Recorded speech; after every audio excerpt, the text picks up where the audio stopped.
7 Ways to Make Money from Your Language Skills. Got the lingo? Here are the top ways to use your language skills to make money, whether you speak loads of languages or just the one. Ways to make money from the languages you speak. Become a conversation buddy. If you studied a language at school, you'll already be familiar with conversation practice. It involves chatting about everyday topics with a teacher or native speaker, and it's a way to test out or improve what you've learned. There are ways to get your conversation practice in for free, usually by swapping a language you know with someone who speaks the language you want to learn.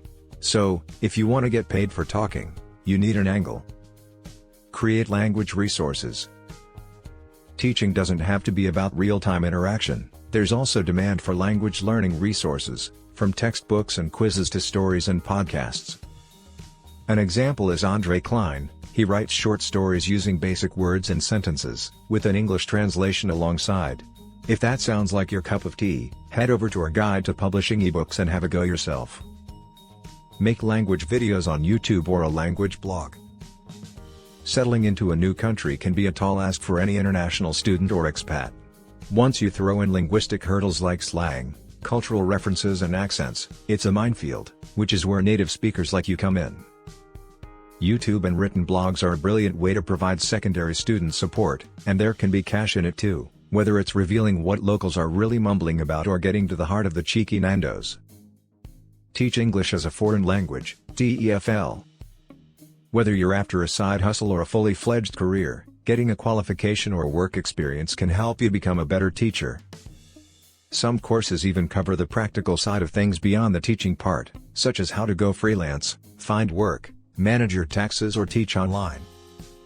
TEFL, teaching English as a foreign language, is a well-trodden teaching path with the chance to travel and work abroad once you've got your qualification. Courses can be pricey, and can take a bit of commitment, but neither are reasons to blow it off if you think it'll pay for itself. Become a tour guide. If you like walking and the sound of your own voice, tour guiding could be your bread and butter. It's also one of the few freelancing gigs that you don't need qualifications or certificates to set up. In fact, you don't even need to start anything at all. You could find tour guides who already operate in your area and just offer to ride along as an interpreter.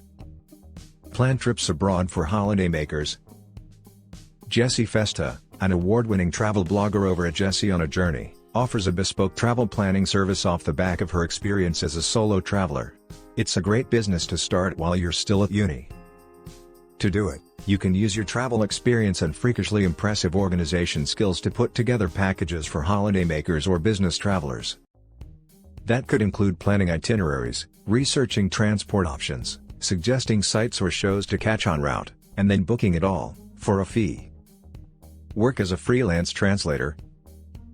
If you're interested in becoming a translator, paid work can be tricky to pin down, especially when you're up against experienced pros, but you've still got options. Make money translating books. There's a growing legion of DIY authors and publishers out there, and that means a growing demand for translated editions. Even better, it means someone else has already done most of the hard work. Get involved by finding author hangouts and making yourself visible. Set up a blog. Join writer forums like Goodreads. Share your services on social media. Reach out to people on LinkedIn.